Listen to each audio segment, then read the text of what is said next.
शराकत के new episode में आ गया एक धमाकेदार ट्विस्ट, जिसमें आप लोग देखेंगे कि शफक चली जाती है और घर जैसे ही हॉस्पिटल से घर जाती है तो ज़ारून उसको कहता है कि आप यहाँ पे बैठो, मैं आता हूँ। उसी टाइम ही माम देखती है कि शफक अकेली बैठी है तो उसके पास चली जाती है। शफक को कहती है कि ज़ारून ने आपको कौन सी बातें सुनाई है जो आप उसका पीछा ही नहीं छोड़ रही। उसी टाइम वो कहती है कि वो मेरा हस्बैंड है, मैं उसका साथ दूंगी और मैं क्यों उससे दूर हट जाऊँ। उसी टाइम ही माम को कुछ बातें सुना देती है। उसी टाइम माम उसको कहती है कि आपने बचा दिया है, इसका ये मतलब नहीं तो सिर्फ ज़ारून का हक आप पे ही है, तो उसकी बीवी मैं भी हूँ। ये कहकर उसी टाइम ही शफक कहती है कि मैंने कभी नहीं कहा कि आपका हक नहीं है। ये कहकर वो उसको कहती है कि मैंने कभी नहीं सोचा, कभी आपके हतस भी नहीं की कि आप उससे दूर हो जाओ। मैं तो चाहती हूँ हम दोनों साथ रहें, पर आपको ये हज़ब नहीं हो रहा कि मैं शफक हूँ, मैं किसी भी ज़ारून के साथ पल भी एक ना रहूँ। ये कहकर उसी टाइम ही उसको कुछ बातें सुना देती है और माम ये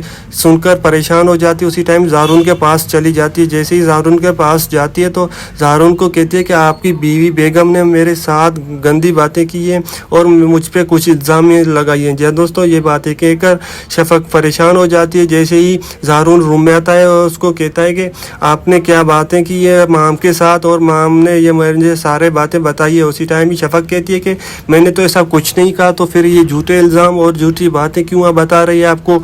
उसी टाइम ही ज़ारून क्योंकि शफक पे यकीन ही करता है, आप लोगों को पता है। जी दोस्तों, जैसे ही वो ज़ारून क्या करता है कि माम को कहता है कि आपने जितने झूठ बोले हैं मैं आपको कभी माफ़ नहीं करने वाला, क्योंकि शफक कभी ऐसा बोल ही नहीं सकती। उसी टाइम में वो कहती है मैं कसम खा रही हूँ, मैं झूठ नहीं बोल रही, शफक ने मुझे कुछ ऐसे वर्ड बोले हैं जिससे मैं उसको कभी माफ़ नहीं करने वाली। अगर आप मेरा साथ नहीं दे रहे तो कोई बात नहीं, मैं भी आपको कुछ नहीं कहने वाली। उसी टाइम में वो चली जाती है। जैसे तो ज़ारून चला आता है शफक के पास और शफक को देखता है और बच्चा गुम होता है। जी हाँ दोस्तों, जैसे ही देखता है बच्चा गुम होता है तो वो चिल्लाने लगता है। उसी टाइम शफक को कहता है तो आप खुद की केयर नहीं कर सकती तो मेरे बच्चे की तो केयर करो, ये कर। उसी टाइम में शफक परेशान हो जाती है, कहती है कि बच्चा किधर गया, मैंने अभी तो इधर देखा था।